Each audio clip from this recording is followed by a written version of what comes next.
महाप्रभु से प्रद्युम्न मिश्र कहे कि मैं कृष्ण कथा सुनना चाहता हूं, तो महाप्रभु स्वयं कहते हैं कि कृष्ण कथा सुनने की तुम्हारी इच्छा है, तुम महाभाग्यवान हो। क्यों? क्योंकि इसी से भगवान का प्रेम जागृत होता है। जिससे आप प्रेम करते हैं उसी के बारे में तो सुनना चाहते हैं, सुनने की इच्छा है, मतलब अब बीज रूप में भगवान का प्रेम जागृत होने लग गया है। समझ रहे हैं? जिसके सुनने का आग्रह है। और मैं आज एक भक्त को पूछ रहा था, माता जी की बच्ची को, कि आप बेटा मंगल आरती के लिए क्यों नहीं आते हो? उसकी गलती नहीं, इस टाइम वो ट्यूशन पढ़ने जाती है, अविद्या बढ़ाने के लिए जाती है। अगर कथा सुनेंगे तो स्वाभाविक रूप से नाम की महिमा समझ में आएगी, भक्ति की महिमा समझ में आएगी, तो फिर व्यक्ति भक्ति करेगा। तो खैर कोई बात नहीं। अभी हम लोग क्यों कर रहे हैं इस प्रसंग को? देखिए, पहली बात तो ये है कि चैतन्य चरितामृत में आदि लीला में 14 श्लोक की व्याख्या हुई है। तो 14 श्लोक जो हैं, पूरी आदि लीला में तो नहीं, लेकिन शुरुआत के भाग में, तो आदि लीला में जो 14 श्लोक हैं उसमें महाप्रभु के तत्व का वर्णन है, और नित्यानंद प्रभु का, और अद्वैताचार्य जी का, और उसके बाद पंच तत्व का, जो हम गाते हैं ना, जय श्री कृष्ण चैतन्य, इस प्रकार से। तो इनको ठीक ठीक कोई अगर समझ लेगा तो प्रभुपाद जी कहते हैं उसका सिद्धांतिक पतन कभी नहीं होगा। और बार बार भक्त को डरा भी दिया जाता है कि बहुत कठिन है, बहुत कठिन है, लेकिन वास्तविक रूप से कठिन नहीं है। इसको बहुत अच्छे से स्वयं कृष्णदास कविराज गोस्वामी ही समझाए हैं। तो हम लोग उसको बहुत धीरे धीरे पढ़ेंगे। तात्पर्य तो पूरा नहीं पढ़ा पाऊंगा, लेकिन श्लोक के अर्थ को समझाने का प्रयास करूंगा। फिर आपसे हम उम्मीद को क्या कहते हैं, आशा की जाती है कि आप लोग समय निकाल करके तात्पर्य को पढ़ें। लेकिन इतना सुविधा हो जाएगी कि श्लोक से आप कम से कम परिचित हो जाएंगे, श्लोक क्यों है, किस लिए है, वो सबको आप समझ पाओगे। तो देखते हैं कितना होगा। और महाप्रभु के आविर्भाव दिवस तक या उसके बाद भी हम चाहेंगे कि ये चारों अध्याय हम कंटिन्यू करके पूरा कर दें। और एक और भी मन में आपके प्रश्न होगा, प्रभु जी अवतारों का वर्णन हो रहा था, तो आप ये महाप्रभु कहाँ से ले आए? क्योंकि ये अवतारी हैं क्योंकि ये अवतारी हैं। तो प्रसंग तो गलत नहीं हुआ ना, प्रसंग तो बात आ रही थी कि भगवान क्यों अवतरित होते हैं, उनकी लीला कथा को कहिए, अवतार कथा को कहिए। तो अवतार कथा ही चल रहा है। उत्तर तो मैं सूत को शौनक आदि श्री का जो प्रश्न है कि अवतार कथा को कहिए, वही चल रहा है ना, कोई नया तो प्रसंग नहीं है ना। प्रसंग तो वही है कि अवतार कथा को कहिए, लेकिन कौन से अवतार? श्रीमन चैतन्य महाप्रभु। और कल भक्त ने पूछा भी मेरे को कि आपने पूछा था ना कि भगवान चैतन्य महाप्रभु अवतार हैं कि अवतारी हैं, तो सब बातें क्लियर आपको हो जाएंगी कि अवतारी हैं कि अवतार हैं, क्या क्या। ठीक है, मेरे पीछे बोलने का प्रयास कीजिए।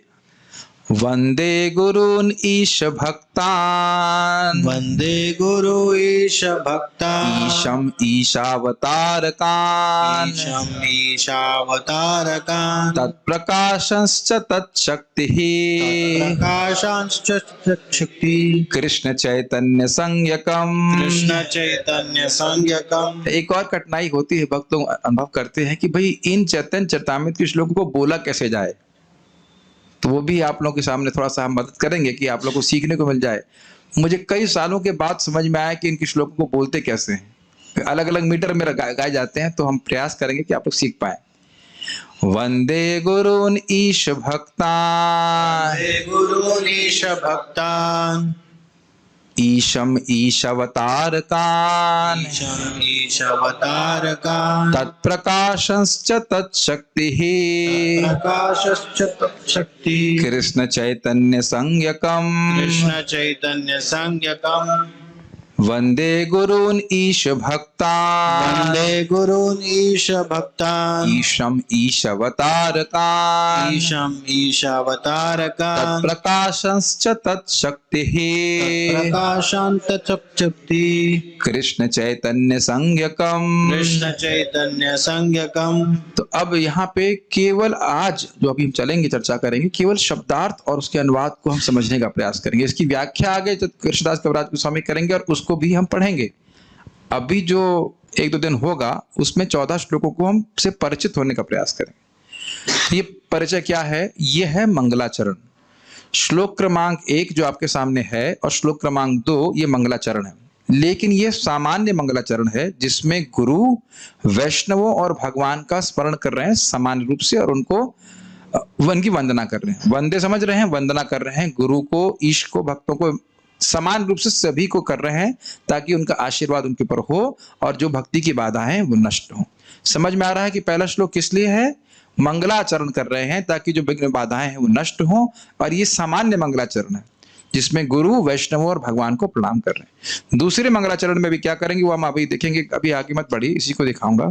पहले इसको आप शब्दार्थ देखिए, मेरे पीछे बोलिए। वंदे, मैं सादर नमस्कार करता हूँ। मैं सादर नमस्कार करता हूँ गुरुन, गुरुओं को। गुरुओं को। मतलब भक्ति में केवल एक ही गुरु नहीं होते, आगे समझाएंगे। दीक्षा गुरु, शिक्षा गुरु और शिक्षा गुरु बहुत सारे होते हैं।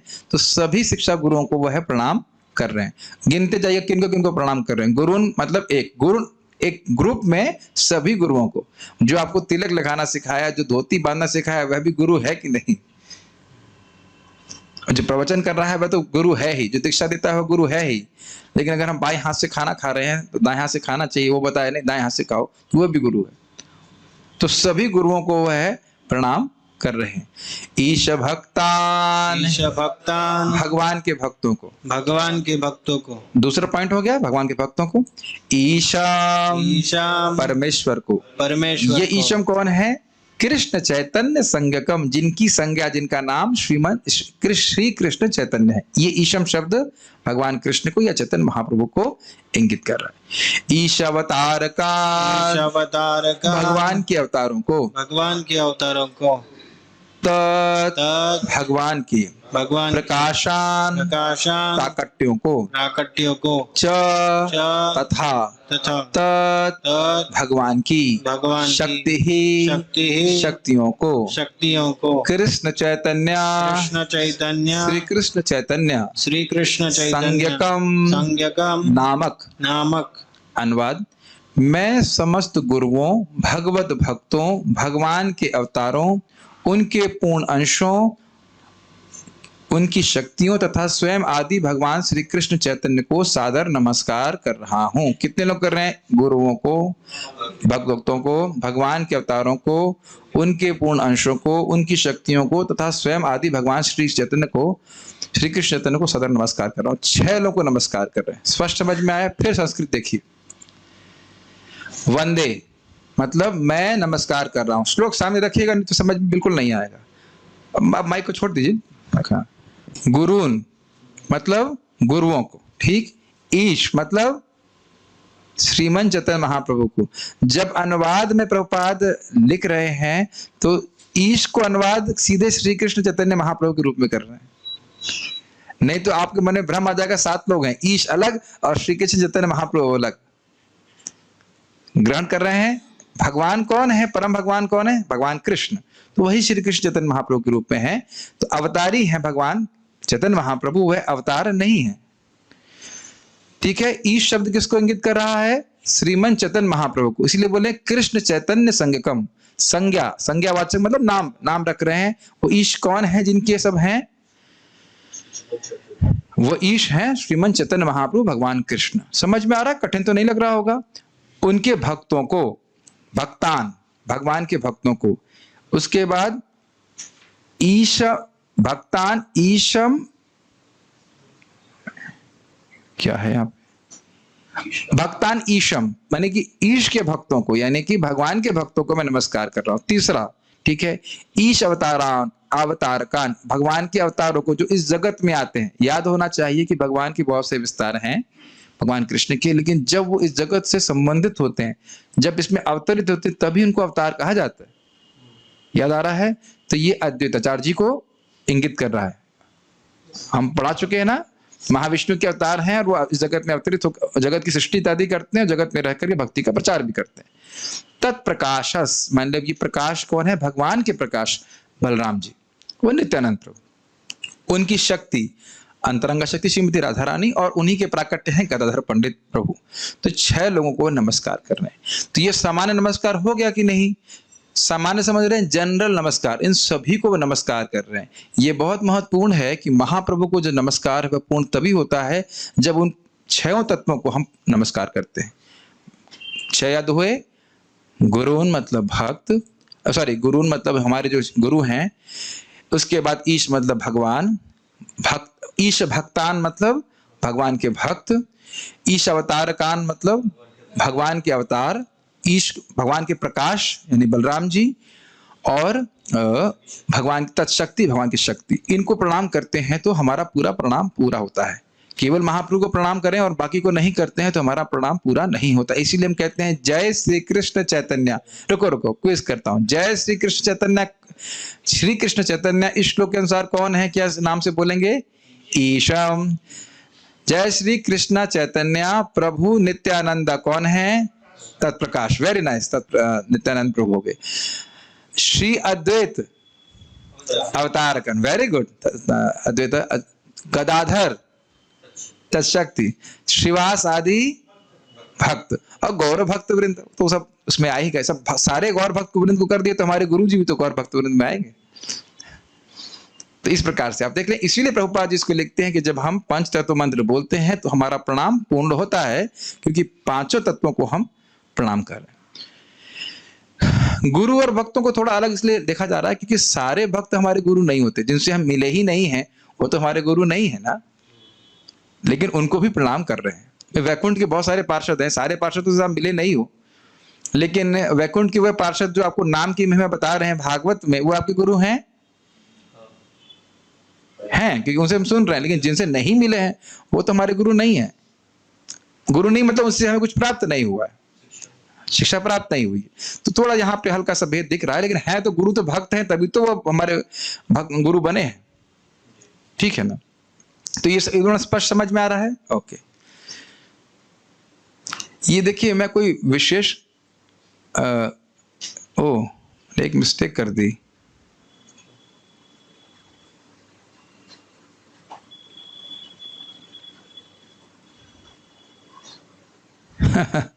ठीक है, इसको दिखा दूंगा अलग तरह से, दिक्कत नहीं होगी।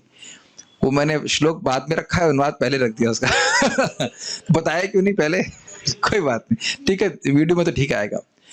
अब मंगलाचरण 2 है, ये भगवान का विशेष रूप से स्मरण कर रहे हैं। इस श्लोक क्रमांक 2 में स्मरण हो रहा है श्रीमन चैतन्य महाप्रभु का और नित्यानंद प्रभु का। मेरे पीछे बोलिए।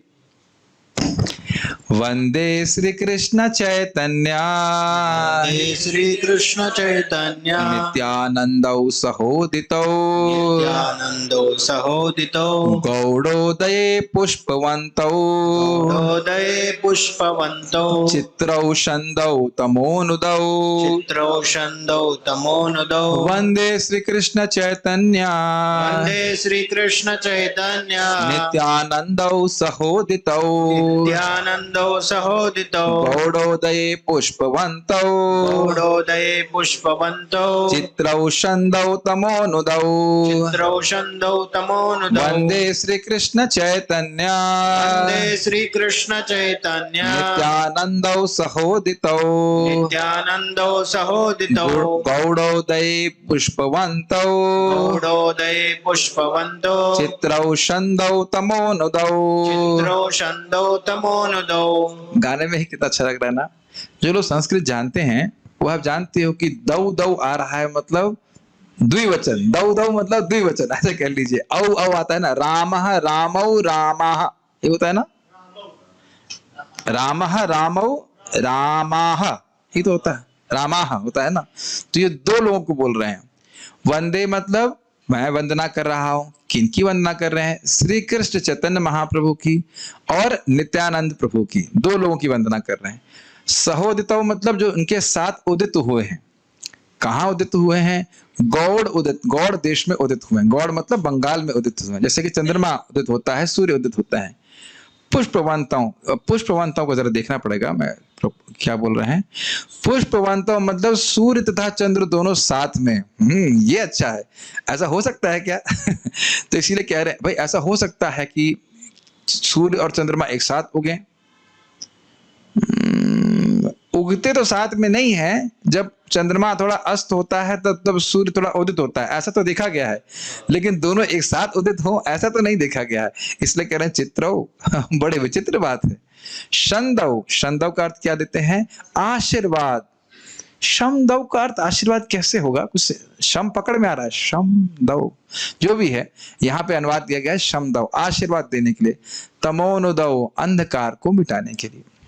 अब ये अंधकार क्या है, वो क्या आशीर्वाद दे रहे हैं, इसकी व्याख्या आप आगे बंगाली प्यार में सुनेंगे। मैं केवल आपको आज श्लोक से इंट्रोड्यूस करा रहा हूं। तो यहाँ पे मंगलाचरण में ये विशेष मंगलाचरण है जिसमें भगवान श्रीमन चैतन्य महाप्रभु और नित्यानंद प्रभु को विशेष रूप से नमस्कार कर रहे हैं। ठीक है, अनुवाद देखते हैं इसका जी। ऐसा कर दिया क्या? मैं नहीं तो ऐसा तो नहीं किया। ओह क्षमा कीजिएगा, अब ठीक है, ठीक है, ओके। मैं सूर्य तथा चंद्रमा के समान श्री कृष्ण चैतन्य तथा भगवान नित्यानंद दोनों को सादर नमस्कार करता हूँ। वे गौड़ के क्षितिज पर अज्ञान के अंधकार को दूर करने तथा आश्चर्यजनक रूप से सबको आशीर्वाद प्रदान करने के लिए एक साथ उदय हुए हैं।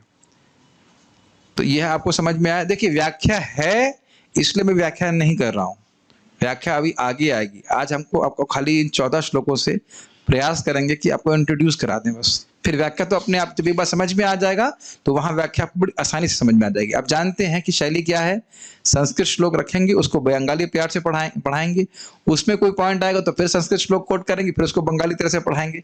ये तरीका है, तो इसलिए इसको समझ लेना चाहिए। ये समझ में आया? पहले श्लोक में क्या कर रहे हैं?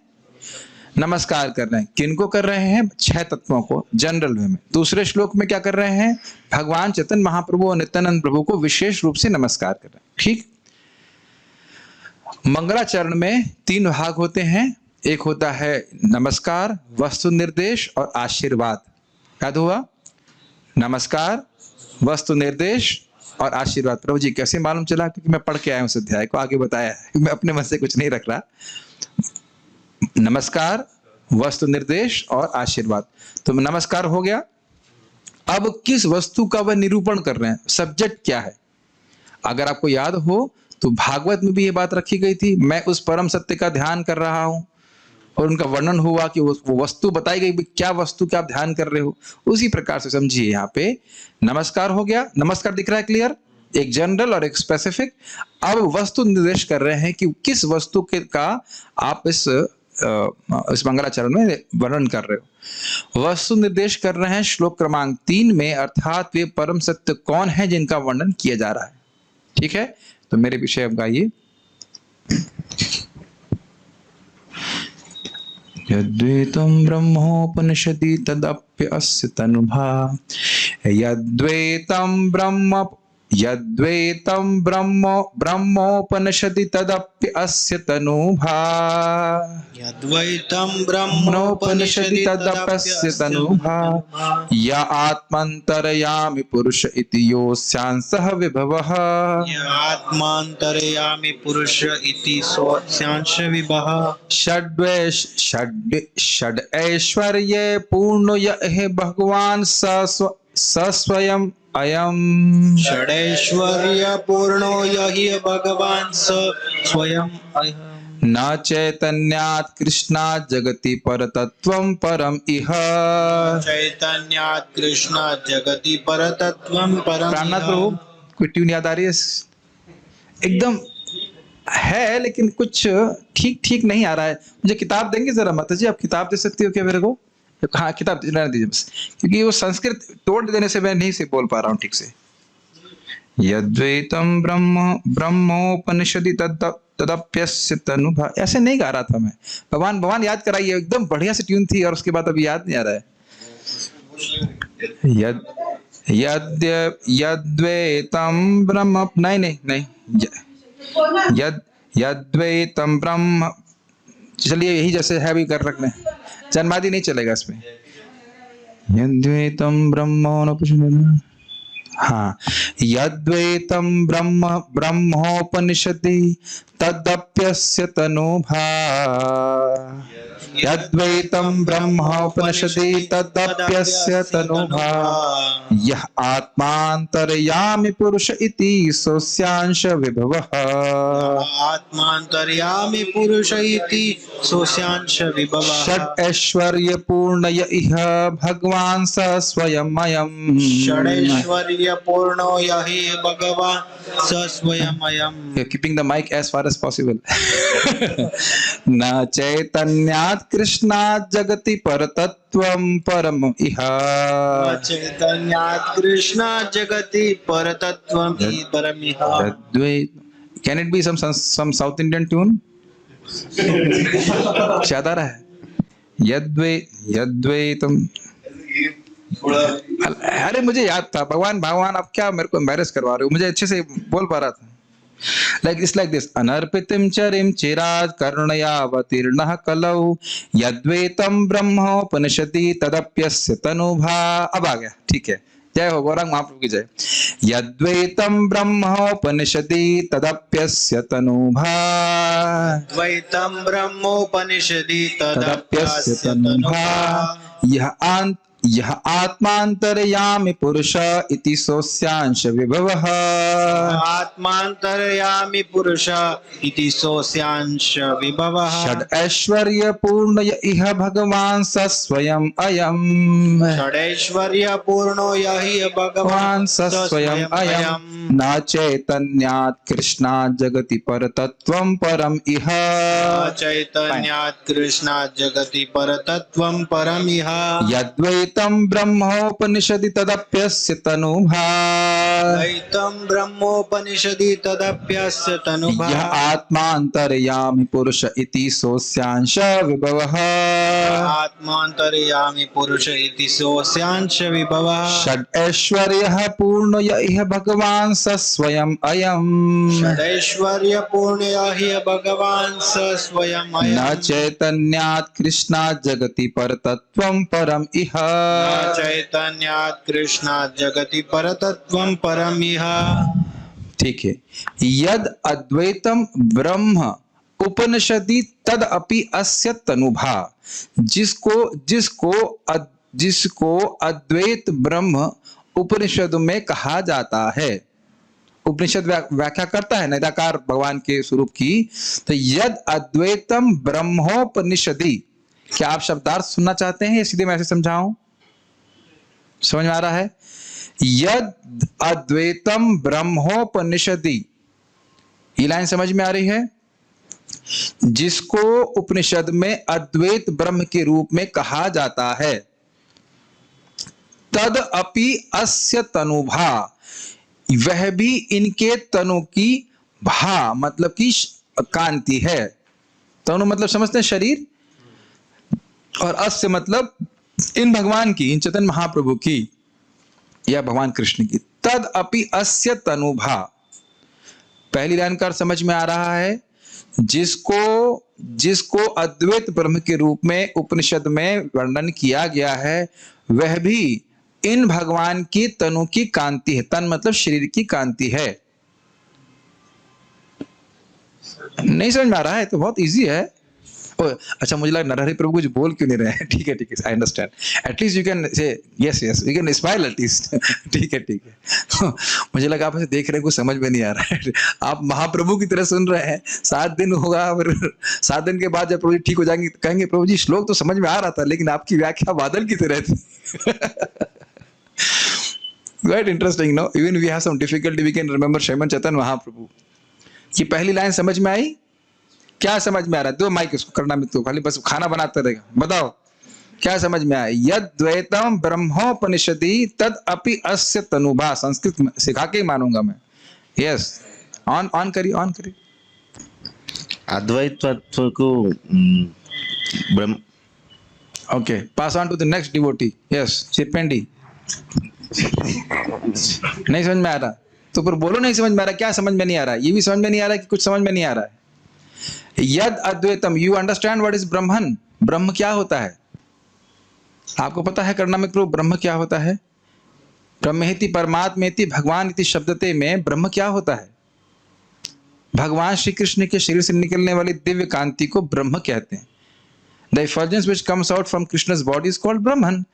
तो वही बोल रहे हैं कि उसका तो कोई फॉर्म नहीं होता। जो अद्वैत कही जाती है इसमें कोई डिस्टिंक्शन नहीं है, ज्ञान ज्ञाता ज्ञेय ऐसा कुछ भी नहीं है। जिस ब्रह्म को उपनिषद में बड़ा महिमा मंडित किया जाता है कि ब्रह्म है, निर्विशेष ब्रह्म है, अनंत है, वह तो इन भगवान चैतन्य महाप्रभु की अंग कांति है। क्या हिंदी की वजह से दिक्कत हो रही है? You are not able to understand my Hindi? I don't know, are you able to understand first line? कहेंगे प्रभु जी अभी तो आश्रम ज्वाइन किया, आप सीधे चैतन्य चरितामृत पढ़ा रहे हो, तो कैसे समझ में आएगा? लेकिन एक्चुअली ये श्लोक भागवतम का है। ब्रह्मेति परमात्मेति भगवान इति शब्दते। अच्छा, यह आत्मांतरयामी पुरुष इति सो अस्यांश विभवः। यह आत्मांतरयामी, जो आत्मा के अंतर में रहने वाले पुरुष हैं। अंतर्यामी क्या नाम है बताइए? क्षीरोदकशय विष्णु इति, इस नाम से जाने जाते हैं। इति सो सह, वह भी अस्य अंश विभव, वह भी उनके अंश के विस्तार हैं। आप जानते हैं भगवान कृष्ण से बलराम जी, बलराम जी से चतुर्व्यूह, उसके बाद फिर चतुर्व्यूह, उसके बाद महाविष्णु, उसके बाद महाविष्णु के गर्भोदकशय विष्णु, फिर उसके बाद क्षीरोदकशय विष्णु। तो जिनको तुम आप लोग परमात्मा के रूप में जानते हैं, यह आत्मांतरयामी पुरुष इति स अस्य अंश विभव। क्या ये भी मुश्किल है समझना? हाउ डू यू से, do you understand in Telugu? हाँ, नहीं, हाउ डू से, स्पीक इट लाउड। निगो आदा माइंदी, नो, हाउ टू से रेस्पेक्टफुली? मिगो आदा माइंदा, निगो आदा माइंदा। अच्छा, বুঝতে পারি আমি কি বলছেন? ঠিক বলছি, सही भाषा में अनुवाद करना पड़ेगा। Can you translate into Telugu what I said just now? What is known as Paramatma is the expansion of Sriman Chaitanya Mahaprabhu. Speak it in Telugu. That now you understand my English, is it not? Shri Chaitanya Mahaprabhu, फिर बोलो। Okay, आलू का दाम 5 रुपए kilo, बोलिए। अब तो समझ में आई ना हिंदी? समझ में नहीं आया? क्या बोल रहा हूँ? What one who is known as Paramatma or the super soul in the heart is also expansion of Sriman Chaitanya Mahaprabhu. ఎవరికైతే చైతన్య మహాప్రభు పరమాత్మ expand Okay, afterwards. I'll give you a chance. You understood?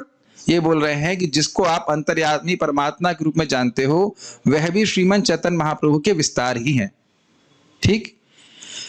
षड ऐश्वर्य पूर्ण यह भगवान स स्वयं अयम। अरे अच्छा, मैं समझ रहा हूं कि परमात्मा ब्रह्म तो है, लेकिन भगवान तो कोई और व्यक्ति। तो कहते नहीं, जिनको आप षड ऐश्वर्यों से पूर्ण भगवान के रूप में जानते हो, यह इस जगत में ये वही है। स स्वयं अयम, यही वही चैतन्य महाप्रभु स्वयं भगवान है। और यहाँ पे शब्द क्या है? स्वयं भगवान, स्वयं भगवान कृष्ण है, वही है। तो तीनों तत्वों का वर्णन हो गया ना, वस्तु निर्देश हो गया। किस वस्तु का निरूपण कर रहे हैं, किस वस्तु को समझा रहे हैं? ब्रह्म, परमात्मा, भगवान को, तीनों को समझा रहे हैं। वो कौन है? श्रीमन चैतन्य महाप्रभु ही है। न चैतन्यात् कृष्णात् जगति परतत्वं परम इह। श्री कृष्ण चैतन्य महाप्रभु, यह भगवान कृष्ण से परे जगत, इस जगत में परतत्व और कोई नहीं है।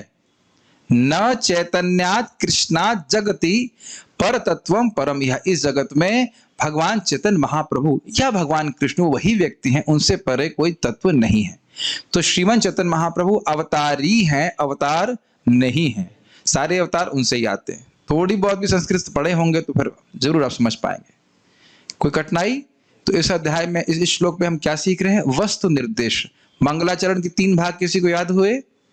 मंगलाचरण, नमस्कार, वस्तु निर्देश और आशीर्वाद। तो वस्तु निर्देश समझ में आ गया। अब बताइए क्यों कठिन है श्लोक? एक बार अब यहां श्लोकों से परिचित हो जाएंगे तो फिर आगे जब बंगाली प्यार पढ़ेंगे तो बहुत आसान हो जाएगा। खाली हम आपको परिचय करा रहे हैं, बड़ा कठिन परिचय है प्रभु जी। अनुवाद पढ़ देता हूं। जिसे उपनिषदों में निर्विशेष ब्रह्म कहा गया है, वह उनके शरीर का तेज मात्र है, और जो भगवान अंतर्यामी परमात्मा के रूप में जाने जाते हैं, वे उनके अंश मात्र हैं। भगवान चैतन्य 6 ऐश्वर्यों से युक्त स्वयं भगवान कृष्ण हैं। वे परम सत्य हैं और कोई भी अन्य सत्य ना तो उनसे बड़ा है और ना उनके तुल्य है। ठीक है, समझ में आया? तो ये श्रीमन चैतन्य महाप्रभु के तत्व का वर्णन बहुत जरूरी है सुनना, नहीं तो लोग सामान्य रूप से कहेंगे अरे तो चैतन्य महाप्रभु तो एक समाज सुधारक थे। हिस्ट्री में इस प्रकार से वर्णन होता है, he was a social reformist या रिलीजियस रिफॉर्मिस्ट। नहीं, वो स्वयं भगवान है। आपने हिस्ट्री में पढ़ा होगा, मुझे 8वीं क्लास की अभी भी याद है। 8वीं क्लास में हिस्ट्री में ऐसे बस महाप्रभु का एक छोटा सा पैराग्राफ है, बस ऐसे करके। हाँ, उन्होंने धर्म को थोड़ा ठीक किया, धर्म में जो गलतियां चल रही थी वो ठीक किया। ठीक है, अब श्लोक आशीर्वाद की प्रार्थना कर रहे हैं श्रीमन चैतन्य महाप्रभु से सभी के लिए, श्लोक क्रमांक 4 में, और भगवान श्रीमन चैतन्य महाप्रभु के आविर्भाव के बाह्य कारण का वर्णन कर रहे हैं। तो अब आपने 3 श्लोक समझ गए। पहले में सामान्य नमस्कार, दूसरे में वास्तव में अभी नहीं आया, दूसरे में विशेष नमस्कार भगवान चैतन्य महाप्रभु और नित्यानंद प्रभु को, और तीसरे में वस्तु निर्देश कर रहे हैं, चौथे में सबके लिए आशीर्वाद की प्रार्थना कर रहे हैं, और भगवान चैतन्य महाप्रभु के आने के बाह्य कारण। ये बाह्य आंतरिक समझ लीजिए, जैसे मान लीजिए करुणामय प्रभु मेरे मित्र हैं, तो मैं कृष्ण हॉल में 2 कारणों से जा सकता हूं। एक भूख लगी है, बाह्य कारण है, भूख लगी है, और दूसरा कारण यह भी है कि मैं देखना चाहता हूं कि हमारे प्रभु जी कितना अच्छा बना रहे हैं प्रसाद। ये आंतरिक इच्छा है। बाह्य कारण है कि सभी लोग बाह्य रूप से आ ही नहीं, खा रहे हैं पीने से। Does it make sense? कोई मेरे मित्र हैं, मैं चाहता हूं कि जब बना रहे हैं अच्छा, और हमको थोड़ा सराहना भी करें, कितना अच्छा बनाते हैं, आस्वादन करने के लिए जा रहे हैं। तो एक समझ ना, हर जगह पे आप कुछ काम करते हो तो एक ही प्रयोजन से करते हैं। कई बार जाते हैं तो बहुत सारे कारण होते हैं। तो भगवान जब इस जगत में आते हैं तो केवल एक ही कारण से नहीं आते हैं, एक्सटर्नल रीजन है और इंटरनल रीजन से कहते हैं। तो चौथे श्लोक में भगवान श्रीमन चैतन्य महाप्रभु के बाह्य कारण का वर्णन है और आशीर्वाद है। कई बार हम बोलते हैं मैं आया तो था इस कारण से, लेकिन मेरा मुख्य प्रयोजन ये था। समझ में आया? बोलते हैं ना हम लोग ऐसा, हम आए थे इस वजह से, लेकिन मेरा मुख्य प्रयोजन तो ये था। तो यानी कि एक बाह्य कारण होगा कि इस वजह से आए, लेकिन मुख्य प्रयोजन क्या था? जैसे अभी आपके भैया पता नहीं आए तो वृंदावन, लेकिन शायद मुख्य प्रयोजन, आंतरिक प्रयोजन था कुंभ मेला में स्नान करना है शायद, नहीं? अच्छा, पता नहीं। क्लास सुनना तो नहीं था। अगर मुख्य प्रयोजन क्लास सुनना होता तो आ जाते क्लास में, है कि नहीं? यानी मुख्य प्रयोजन कुछ और था। वृंदावन में आने का मुख्य प्रयोजन यह तो नहीं था कि आके हमें भक्तों का संग प्राप्त करना है। आप समझ पा रहे हैं ना मेरी बात? मैं कुछ निंदा नहीं कर रहा, मैं एग्जाम्पल दे रहा हूं कि मुझे लगा आए होंगे भक्तों के संग में, डांट लगाए तुम जूम पे नहीं आते, ये नहीं करते, वो नहीं करते। नहीं नहीं प्रभु आएंगे आएंगे। अब यहाँ आकर भी जूम तो क्या, रूम से भी गायब क्लासरूम में भी नहीं आए। तो कुछ मुख्य प्रयोजन कुछ और था ना। मुख्य प्रयोजन क्या है? परिक्रमा करना, ठीक है, वो भी भक्ति है, लेकिन कुछ है ना प्रयोजन अलग। आप देख पा रहे हैं, ऐसा हम लोग दुनिया में बहुत बार करते हैं। कुछ करते हैं वो बाहर कारण से ऐसा होता है, आंतरिक कारण कुछ और होता है। इस जगत में भी हम करते हैं। तो श्रीमन चैतन्य महाप्रभु के बाह्य कारण क्या था आने का, इसका वर्णन श्लोक क्रमांक 4 में हो रहा है। ठीक है। अनर्पित चरिम चिरात कर्णयावतीर्ण कलौ। ऑफिशियल चैंटर। अनर्पिताचरिं चिरात् कर्णयावतीर्णः कलौ। अनर्पिताचरिं चिरात् करुणयावतीर्ण कलौ। You are not confident, so you keep the mic as far distance as possible. समर्पयितुमुन्नतोज्ज्वला रसां स्वभक्ति श्रियम्। समर्पयितुमुन्नतोज्ज्वला रसां स्वभक्ति श्रियम्। हरिपुरट सुन्दरादितिकदम्ब सन्दीपितः। हरिपुरट सुन्दरादितिकदम्ब सन्दीपितः। सदा हृदय कंदरे स्फुरतु वः शचिनन्दनः। सदा हृदय कंदरे स्फुरतु वः शचिनन्दनः। अनर्पिताचरिं चिरात् कर्णयावतीर्णः कलौ। अनर्पिताचरिं चिरात् करुणयावतीर्णः कलौ। समर्पयितुम् उन्नतोज्ज्वला रसां स्वभक्ति श्रियम्। समर्पितमुन्नतोज्ज्वला रसां स्वभक्ति श्रियम्। हरिः पुरट सुन्दरादितिकदम्ब सन्दीपितः।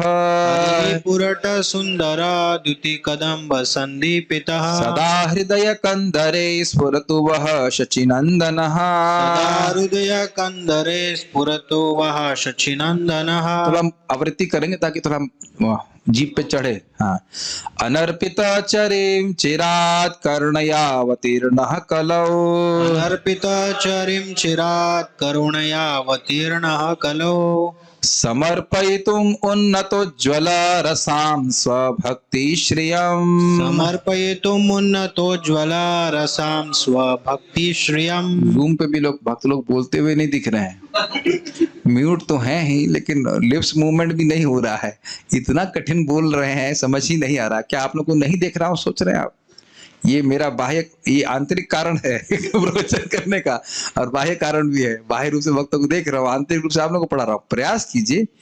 हरिः पुरट सुंदरा द्युति कदम्ब संदीपितः, हरिः पुरट सुंदरा द्युति कदम्ब संदीपितः, सदा हृदय कंदरे स्फुरतु वः शचीनंदनः। सदा हृदय कंदरे स्फुरतो वः शचीनंदनः। एक इसमें छोटी सी मिस्टेक, एक बिंदी की मिस्टेक है। अनर्पित चरिम है, वो डॉट नहीं लगा है, चरिम को जोड़ के बोलेगा, चरी नहीं है, चरिम है। अनर्पिता चरीम चिरात कर्णया अवतीर्णः कलौ, अनर्पिता चरिम चिरत्कणात् अवतीर्ण कलो, समर्पयितुम् उन्नतोज्ज्वला रसां स्वभक्ति श्रियाम्। समर्पयितुम् उन्नतोज्ज्वला रसां स्वभक्ति श्रियम्। हरिपुरट सुंदर द्युति कदम्ब संदीपितः, हरिः पुरट सुंदरा द्युति कदम्ब संदीपितः, सदा हृदय कंदरे स्फुरतु वः शचीनंदनः। सदा हृदय कंदरे स्फुरतु वः शचीनंदनः।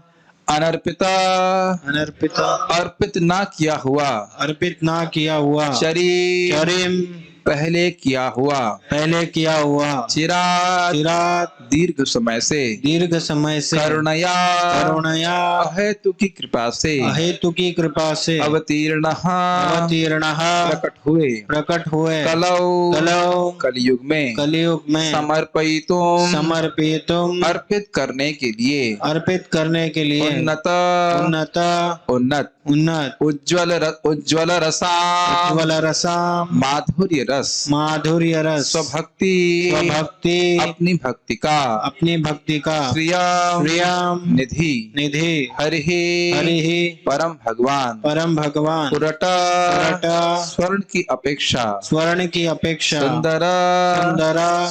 सुंदर द्युति कांतिका कदम्ब बहुत अधिक संदीपितः प्रज्वलित सदा हृदय कंदरे हृदय की गहराई में स्फुरतु प्रकट हो वह आपके शचीनंदनः शची माता के पुत्र। अनुवाद। श्रीमती शची देवी के पुत्र के नाम से विख्यात वे महाप्रभु आपके हृदय की गहराई में दिव्य रूप से विराजमान हो। किसको ये आशीर्वाद प्राप्त होगा? जो ये कथा सुनेगा। जिसने नहीं सुनेगा उसका थोड़ा टाइम लगेगा। पिघले सोने की आभा से दीप्त वे कलयुग में अपनी अहेतु की कृपा से अपनी सेवा के अत्यंत उत्कृष्ट तथा दीप्त आध्यात्मिक रस के ज्ञान को, जिसे इसके पूर्व अन्य किसी अवतार ने प्रदान नहीं किया था, प्रदान करने के लिए अवतीर्ण हुए। इसको संस्कृत में समझेंगे। अनर्पित चरीम चिरात।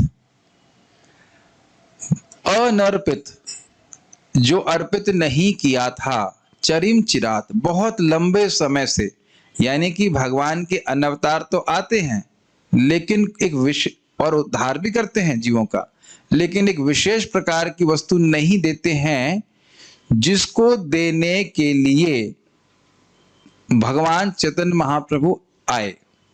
तो आप प्रश्न करोगे कि क्यों आए?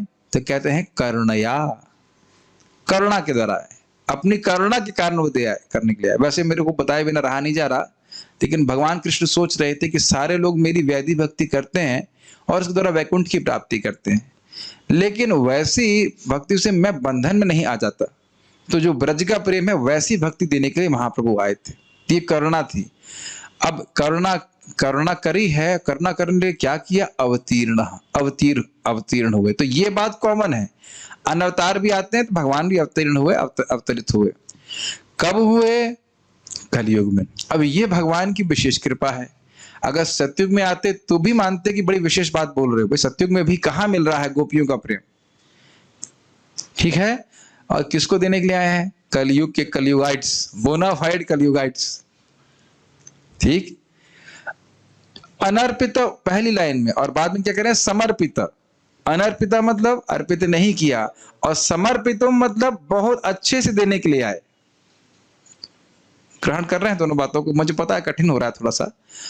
अनर्पित मतलब नहीं दिया जो पिछले अवतारों ने, और दे भी नहीं सकते। गोलोक का प्रेम केवल कृष्ण दे सकते हैं, ये आगे बात आने वाली है दूसरे अध्याय में। लेकिन उसको समर्पितम बहुत अच्छे से देने के लिए आए हैं, बहुत कम मूल्य पे, बिल्कुल फ्री ऑफ कॉस्ट। क्यों देने के लिए आए? करुणया, करुणया अवतीर्ण, करुणा के कारण अवतीर्ण हुए हैं कलयुग में। क्या ऐसे समझाऊं या नहीं समझाऊं? नहीं तो फिर क्या आनंद आएगा?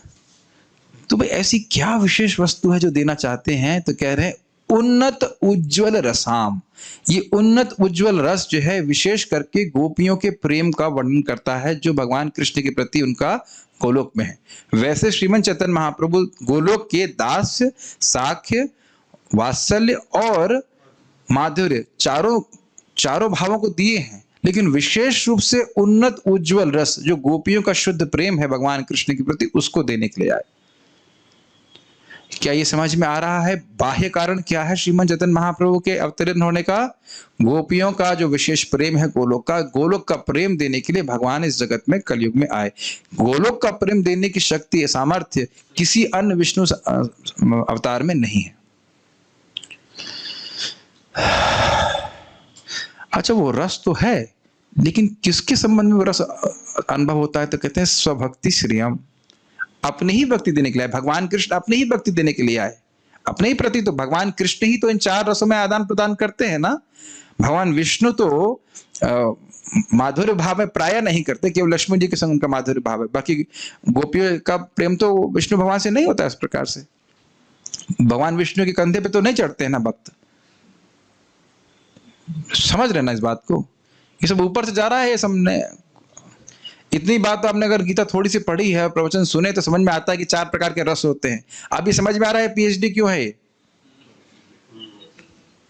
अगर भागवत पढ़ रखी है, भगवत गीता पढ़ रखी है, तो कोई कठिनाई नहीं होगी। अब आप ये बताओ कि कंटिन्यू करें कि रोक दें या क्या करें? इतना कोई मुश्किल नहीं है। जो भक्त हैं वो समझते हैं कि चार प्रकार के रस होते हैं, उसमें सबसे सर्वश्रेष्ठ रस कहा जाता है माधुर्य रस, जो गोपियों का प्रेम है भगवान कृष्ण के प्रति। तो वह देने के लिए स्वभक्ति श्रियम, जो उनकी भक्ति की निधि है, खजाना है। श्रियम, श्रियम का अर्थ है यहाँ पे खजाना, निधि। फिर यह तो हो गया उनके तटस्थ लक्षण, करने क्या आए। और उनके स्वरूप के बारे में क्या बता रहे हैं? हरि है, वो हरि भगवान कृष्ण है। पूरट सुंदर, पूरट शब्द की व्याख्या की गई थी पिघले हुए सोने के समान, है ना। स्वर्ण की अपेक्षा सुंदर, पूरट सुंदर, स्वर्ण से भी सुंदर, द्युति यानी कांति है उनकी।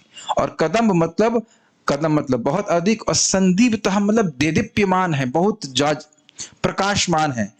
पूरट सुंदर द्युति कदम्ब संदीपित का अर्थ हुआ कि पिघले हुए सोने से कांति निकलेगी कि नहीं? पिघला हुआ सोना प्रकाश देगा कि नहीं? उससे भी अधिक सुंदर दिख रहे हैं। उनकी द्युति, उनकी कांति उस पिघले हुए सोने से भी अधिक है, बहुत अधिक है। ग्रहण हो रही है बात? तो यह तो उनके बाह्य कारण का वर्णन हुआ, अनर्पिता से लेकर के संदीपिता तक। अनर्पिता चरिम चिराज करुणयावतीर्ण कलौ समर्पितम उन्नतो ज्वल रसाम स्वभक्ति श्रियाम। यह उनके बाह्य कारण का वर्णन हुआ। क्यों आए भगवान चैतन्य महाप्रभु? गोपियों का प्रेम देने के लिए, कलयुग लोगों को करुणावश भक्ति, जो गोलोक की भक्ति है उसमें भी जो गोपियों का प्रेम है वो देने के लिए आए। ये क्लियर समझ में आया? और उनके स्वरूप का वर्णन कर रहे हैं कि उनकी जो अंग कांति है वे पिघले हुए सोने से भी अधिक देदीप्यमान है। देदीप्यमान मीन्स प्रकाशमान है। देखिए, जैसे ये 25 वाट का CFL है और 55 वाट का CFL भी होता है कि नहीं? अरे इसमें भी हाँ और ना नहीं बोल सकते आप। हाँ तो बोला करो, ऐसा लगे कुछ समझ ही नहीं पा रहे हैं। तो दोनों में रोशनी है, लेकिन एक में अधिक रोशनी है कि नहीं? सूर्य में कितनी रोशनी है? सूर्य में रोशनी कितने CFL के बराबर है? आप समझ में आ गया? तो रोशनी सब में होती है, लेकिन रोशनी में अंतर होता है। अब 0 वाट का बल्ब भी देखते हैं, उसमें भी रोशनी होती है। तो कह रहे हैं कि भगवान चैतन्य महाप्रभु की जो अंग कांति है वह पिघले हुए सोने को फेल कर दे रही है। इतनी बात समझ में आ रही है? भाई इतना नहीं समझ में आ रहा है तो मैं क्या करूं बताइए? मैं कौन सी भाषा बोलूं? मेरे को नहीं समझ में आ रहा है ना। कोई मुश्किल नहीं है ना। अब लास्ट लाइन में वो आशीर्वाद दे रहे हैं। आपको याद है चौथे श्लोक का क्या टॉपिक है? भगवान श्रीमन चैतन्य महाप्रभु के आने के बाह्य कारण का वर्णन और आशीर्वाद। तो आशीर्वाद हमारे मंगलाचरण में चला जाएगा। 3 भाग थे मंगलाचरण के, नमस्कार, वस्तु निर्देश और आशीर्वाद। तो आशीर्वाद को आप मंगलाचरण में ले लोगे। सदा हृदय कंदरे स्फुरतु वह शचीनंदन। वह मतलब आपके हृदय कंदर में, कंदर का मतलब होता है गुफा, तो हृदय रूपी गुफा में स्फुरित हो। अब स्फुरित कर समझ लेना चाहिए, जैसे आप लोग कभी कभी जप रोज करते हैं और कभी कभी बड़ा अच्छा लगता है, तो उसे कितनी स्फूर्ति, स्वयं आपको कुछ पता, अपने प्रयास नहीं किया, अपने आप ही आपको जप बहुत अच्छा लग रहा है। कोई जप कर रहा है और जैसे कि आप भागवत में पढ़ेंगे, नारद जी भगवान का ध्यान करने बैठे और तुरंत भगवान स्फुरित हो गए उनके हृदय में। स्फुरित समझना, प्रकट हो गए। तो कह रहे हैं कि श्रीमन शचीनंदन, जो भगवान चैतन्य महाप्रभु शची माता के बेटे हैं, वे आपके हृदय में स्फुरित हो जाएं। तो क्या आप लोग कृष्णदास कविराज गोस्वामी जी का आशीर्वाद स्वीकार करना चाहते हैं? तो बस इतना करना पड़ेगा, क्लास में आके सुनना पड़ेगा। बार बार लोग बोलते हैं मुझे व्हाट्सएप पे, प्रभु जी गिव योर ब्लेसिंग्स। मैंने कहा 2 घंटे तो ब्लेसिंग देने के लिए आते हैं रोज, और क्या कर रहे हैं? नहीं, उसमें हमारे पास टाइम नहीं है। कितना अमेजिंग है ना, व्हाट आर एनी। लोग व्हाट्सएप पे मांगते हैं ब्लेसिंग ताकि आसानी से पहुंच जाए, कुछ मेहनत नहीं करनी पड़े। लेकिन जब वाकई प्रवचन हो रहा है जिसमें ब्लेसिंग अपने आप मिल रही है, उसको करने में रुचि नहीं है। इतनी मेहनत हम ब्लेसिंग के लिए करना नहीं चाहते, मतलब ब्लेसिंग हम चाहते नहीं है। व्हाट्सएप पे आप भेज देंगे और एक सेकंड में हम चेक कर लेंगे तो ठीक है। आजकल लोग बोलते हैं लोग 1 मिनट से अधिक समय नहीं होता किसी पे फोकस करने के लिए, तो 1 मिनट वाली ब्लेसिंग चाहते हैं। ब्लेसिंग मैं तो नहीं दे रहा हूं, तो खाली पढ़ रहे हैं। लेकिन पढ़ रहे हैं तो कौन लिखा है? कृष्णदास कविराज गोस्वामी। और एक्चुअली वह भी खुद नहीं ब्लेसिंग दे रहे हैं, वो कह रहे हैं कि वो कामना कर रहे हैं। कृष्णदास कविराज गोस्वामी कह रहे हैं कि जो भी चैतन्य चरितामृत को पढ़े उसके हृदय में श्रीमन चैतन्य महाप्रभु अवतरित हो। अब क्या हो जाएगा? स्फुरित हो जाएगा। हमें क्या फायदा होगा? कि आप आगे जाकर के रघुनाथ दास गोस्वामी के श्लोक बहुत लिखा गया है, बहुत सुंदर, चैतन्य अष्टक साधक है, उसको लिखे हैं। कह रहे वो चैतन्य महाप्रभु, मैं भोगों में पड़ा हुआ था, एकदम नरक में पड़ा हुआ था, उन्होंने मुझे निकाल लिया उसमें से और मुझे स्वरूप दामोदर गोस्वामी के चरणों का आश्रय दिया। वह चैतन्य महाप्रभु मेरे हृदय में मतलब मदयति, मुझे पागल कर रहे हैं, स्फुरित हो रहे हैं और मुझे पागल कर रहे हैं। क्योंकि जिसको भगवत प्रेम प्राप्त हो जाएगा, वो भगवान की भक्ति का कोई भी कार्य करेगा उसको अत्यंत सुख प्राप्त होगा। तो जब श्रीमन चैतन्य महाप्रभु हृदय में स्फुरित होंगे तो आप क्या करेंगे? आप कुछ और नहीं करेंगे हरे कृष्णा कृष्णा कृष्णा हरे हरे, हरे राम राम राम हरे हरे। श्रीमान देवामृत महाराज कह रहे थे, भाई नाम में तो 10 अपराध हैं, लेकिन चैतन्य चरितामृत में नहीं लिखा है कि श्रवण करने में कोई अपराध है। हम सुनते हैं कि 10 नाम अपराध होता है तो भगवत प्रेम मिलने में थोड़ी दिक्कत होती है, लेकिन चैतन्य चरितामृत में तो कुछ लिखा नहीं। उसमें लिखा है कि जो इस अध्याय को पढ़ेगा उसका भगवान को प्रेम प्राप्त होगा। एक बात आप लोग बहुत जोर से और कान खोल के सुन लीजिए। आप कहोगे कि मैंने इस अध्याय को पढ़ा, मेरा भगवान के प्रति प्रेम तो जागृत हुआ नहीं। बिल्कुल गलत बात। क्योंकि चैतन्य चरितामृत में वर्णन क्या है सुनिए। जब हम रोज भगवान का स्मरण करते हैं, उस हर स्मरण के संग धीरे धीरे ड्रॉप बाय ड्रॉप आपका भगवान के प्रति प्रेम बढ़ रहा है। कभी कभी प्रवचनकर्ता से बोल देते हैं, आपने पढ़ा ना अध्याय, प्रेम हुआ क्या? ऐसे कभी नहीं कहना चाहिए। जितनी बार नाम जप कर रहे हैं, जितनी बार भगवान को देख रहे हैं, जितनी बार कथा सुन रहे हैं, प्रेम धीरे धीरे धीरे करके बढ़ रहा है।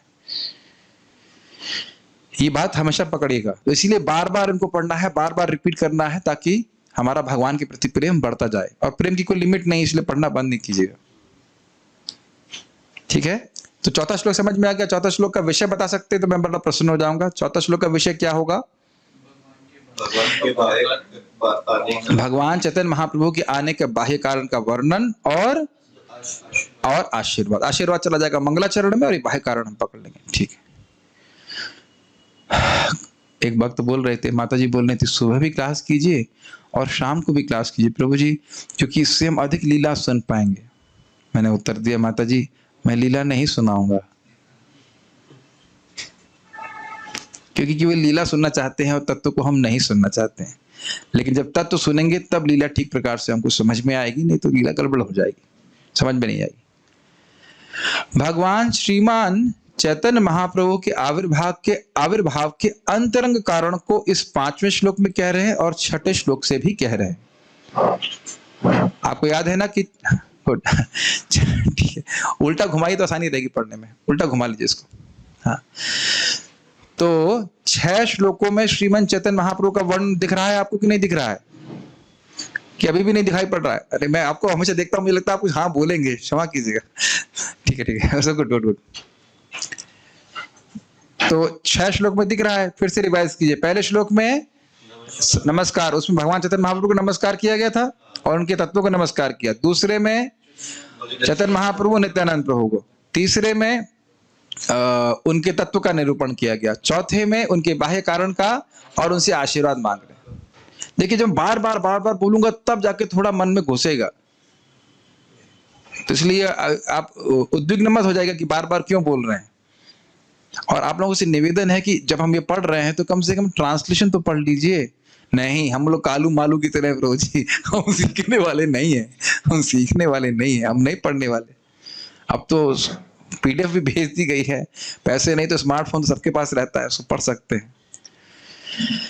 ठीक है, तो अब इंटरनल कारण, आंतरिक कारण क्या था जो चैतन्य महाप्रभु जिसकी वजह से आए थे, उसको हम बोलते हैं। अब देखिए, वही श्लोक उसी प्रकार से है।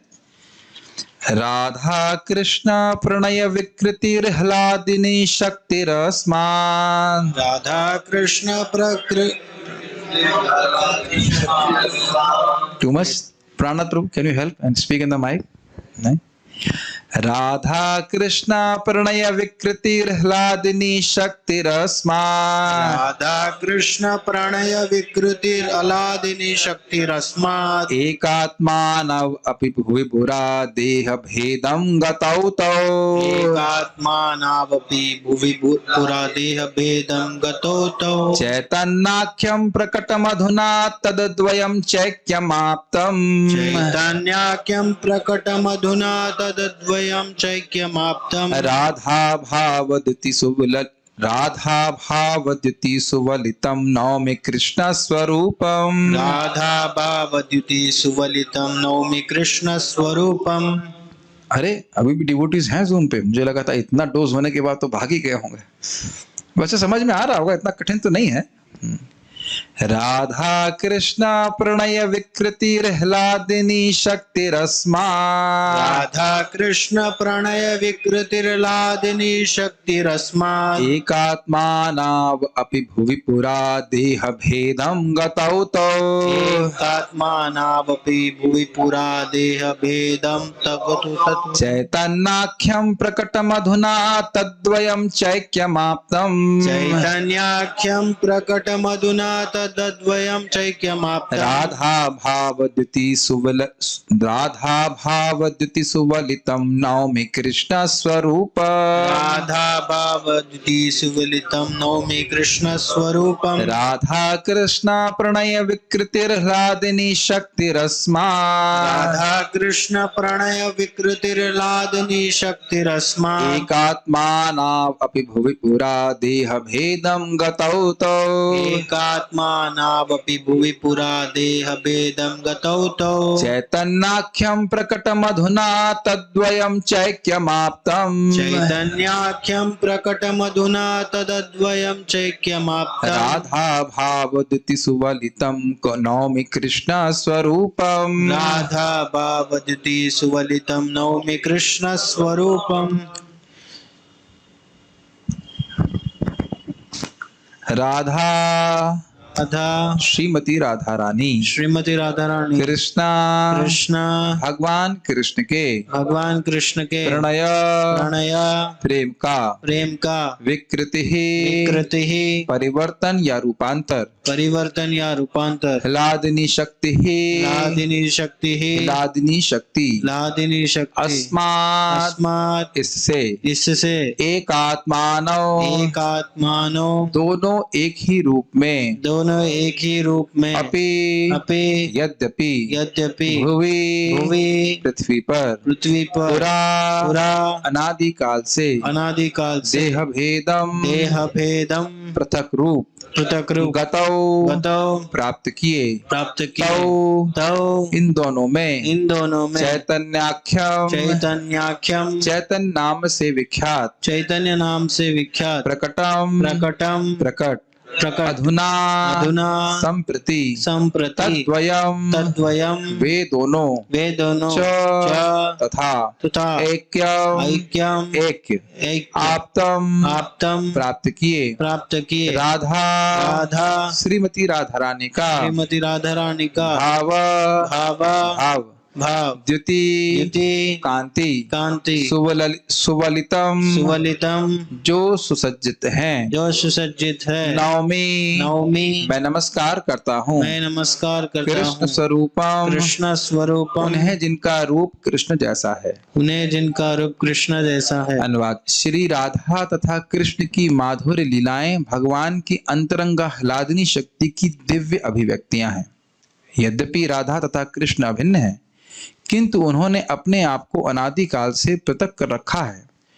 अब ये दोनों दिव्य स्वरूप पुनः श्री कृष्ण चैतन्य के रूप में मिलकर एक हो गए हैं। मैं उनको नमस्कार करता हूँ जो साक्षात कृष्ण होते हुए भी श्रीमती राधा रानी के भाव तथा अंग कांति के साथ प्रकट हुए। संस्कृत देखिए, राधा कृष्ण प्रणय। प्रणय शब्द स्त्री और पुरुष के प्रेम के लिए होता है स्पेशली, लेकिन यहाँ पे प्लीज राधा कृष्ण को समान स्त्री और पुरुष मत बोलिए। तो मेरी राधा मैं तेरा कृष्ण, ऐसा आजकल गाने आ जाते हैं, लेकिन श्रीमती राधा रानी स्वयं परम तत्व है, जैसे भगवान श्री कृष्ण। राधा कृष्ण प्रणय विकृति ह्लादिनी शक्ति अस्मात्, ह्लादिनी शक्ति। तो भगवान कृष्ण और श्रीमती राधा रानी का जो प्रेम है वह भगवान की ह्लादिनी शक्ति की वृत्ति है। It is a manifestation of hladini shakti, उनके बीच में जो प्रेम है। ठीक है। अस्मात् एक आत्मानव, एक आत्मा होते हुए भी अपि भुवि पुरा देह भेदम गतौ। पुरा मतलब यहाँ प्रभुपाद जी केवल पहले नहीं बोल रहे, पूरा मतलब अनादिकाल से। यद्यपि राधा कृष्ण में आप भेद नहीं देख सकते, शक्ति शक्तिमान भेद नहीं है, जिस प्रकार से आगे व्याख्या होगी। जैसे अग्नि में ज्योति होती है, तेज होता है कि नहीं, हीट होता है ना अग्नि में। करना में आपकी जो हीट आप जलाते हो, अग्नि जलाते हो, उसमें हीट कहाँ से शुरू होती है? हाँ, जरा माइक दीजिए। तो कुकिंग करते हैं, जरूर बता देंगे। हम तो कुकिंग करते नहीं है, तो आप बताइए कि इस प्रश्न का तो उत्तर दे सकते हैं ना आप। अग्नि जानते हैं, फायर यू नो, फायर में हीट कहाँ से शुरू होती है? लाइटर से। अरे वो नहीं, जब अग्नि जल रही है तो उसमें हीट कहाँ से शुरू होती है? आप बताइए कि फायर कहाँ रहती है और हीट कहाँ रहती है, अलग अलग बताइए। Can you separate heat and fire?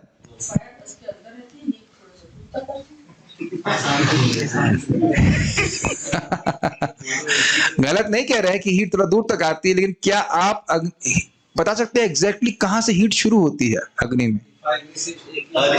ये देखो कितना अच्छा उत्तर है।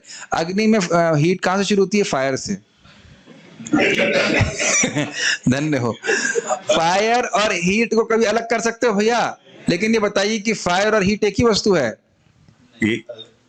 आप समझ में आया? ये उदाहरण चैतन्य चरितामृत में बताया जाएगा। क्या अग्नि और ऊष्मा कहेंगे? अग्नि और ऊष्मा को आप अलग कर सकते हैं, लेकिन अग्नि और ऊष्मा एक ही बात है। ग्रहण कर रहे हैं ना? तो इसलिए कह रहे हैं कि श्रीमती राधा रानी और कृष्ण को आप अलग अलग वस्तु मत जानिए, लेकिन फिर भी भगवान कृष्ण शक्तिमान है और श्रीमती राधा रानी ह्लादिनी शक्ति है भगवान की, और जो उनका प्रेम है भगवान के प्रति वह ह्लादिनी शक्ति का ही प्राकट्य है। तो जब श्रीमती राधा रानी का जो ह्लादिनी शक्ति का थोड़ा सा एक अंश किसी जीव को प्राप्त होता है तो उसे भागवत प्रेम कहते हैं। ये सब बातें हम आगे सीखेंगे, एक छोटे पॉइंट्स आपको बता रहा हूं यहाँ पे। तो अपि एक आत्मा ना, एक ही हो, अलग अलग व्यक्ति नहीं है, लेकिन अपि भुवि पुरा देह भेदम गतौ, लेकिन अनादिकाल से वो दो रूप में है, श्रीमती राधा रानी और कृष्ण। अगर आपको याद हो, चैतन्य चरितामृत के इंट्रोडक्शन में बताया गया था कि कोई कहेगा कि राधा कृष्ण एक थे फिर दो हो गए, इसका मतलब कभी तो एक रहे होंगे फिर दो हो गए होंगे। लेकिन इस बात को खंडन कर रहे हैं कि नहीं, पूरा मतलब अनादिकाल से एक होते हुए, मतलब शक्ति शक्तिमान में भेद नहीं देख सकते आप। जैसे ऊष्मा और अग्नि में आप अलग नहीं कर सकते हैं, लेकिन फिर भी भेद है, फिर भी अलग है, फिर भी शक्तिमान और शक्ति है। तो भगवान कृष्ण शक्तिमान है और श्रीमती राधा रानी उनकी अंतरंगा शक्ति है। ठीक है। तो अब यहाँ पे भी गतौ और तौ शब्द आ रहा है, मतलब वो उनके दो स्वरूपों में प्रकट हो रहे हैं, श्रीमती राधा रानी और कृष्ण, और दो हैं तौ, इसलिए वो वही दोनों अब चैतन्याख्यम प्रकट, चैतन्य महाप्रभु के रूप में जो जाने जाते हैं। आख्य आख्या मतलब जाने जाते हैं।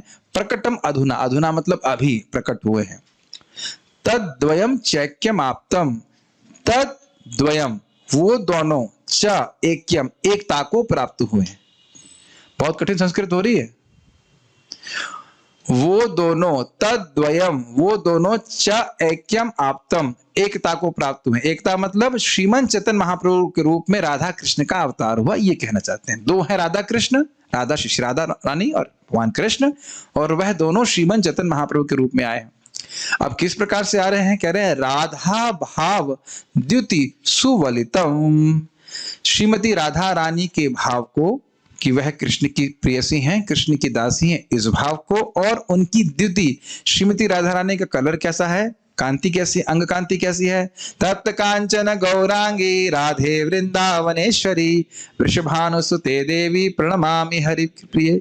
तो उनकी अंग कांति भी तप्त कांचन है। और पिछले श्लोक में भी सुना था ना, हरिपुरट सुंदर द्युति, हरिपुरट सुंदर द्युति सदम कदम्ब संदीपितः, कि तप्त सोने से भी अधिक उनकी अंग कांति है चेतन महाप्रभु की। और यहाँ क्या बोल रहे हैं? राधा भाव द्युति, श्रीमती राधा रानी के भाव को, क्या भाव है कि मैं कृष्ण की प्रेयसी हूं, कृष्ण की सेविका हूं, और उनकी द्युति, उनकी अंग कांति को लेकर सुवलितम, उस अंग कांति से और उनके भाव से सुसज्जित होकर के, जिनका स्वरूप कृष्ण है, जो स्वयं कृष्ण है, वह चेतन महाप्रभु को मैं प्रणाम कर रहा हूं। नौमी मतलब मैं प्रणाम कर रहा हूं। तो ये उनके आंतरिक कारण। तो आप कहेंगे भाई श्रीमती राधा रानी के भाव को क्यों स्वीकार किया?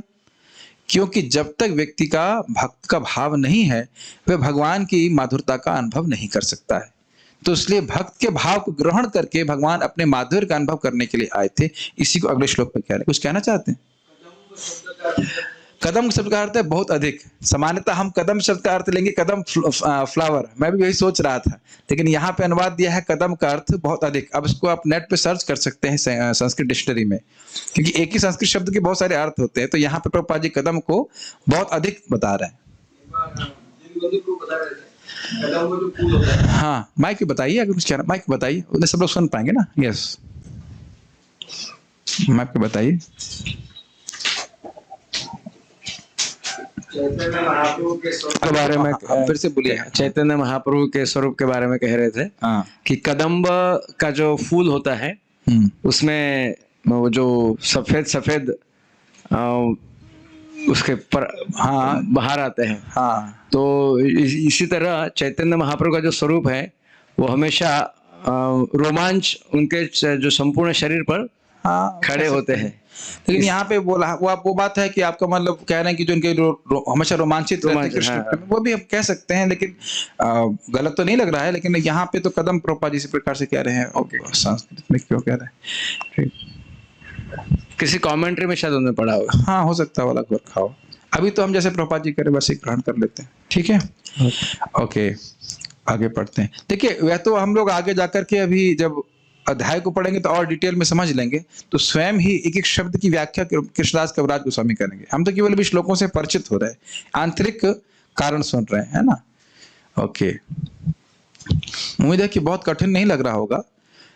भगवान श्रीमन चेतन महाप्रभु के आविर्भाव के अंतरंग कारण को इस छठे श्लोक से भी कह रहे हैं। जो अब 5वां तक हो गया ना, अब छठे श्लोक को देख रहे हैं। देखिए, श्री राधाया प्रणय महिमा कीदृशो वा नयैवा। माइक दीजिए प्रभु जी को। स्वाद्यो ये नाद्भुत मधुरिमा कीदृशो वा मदीयः।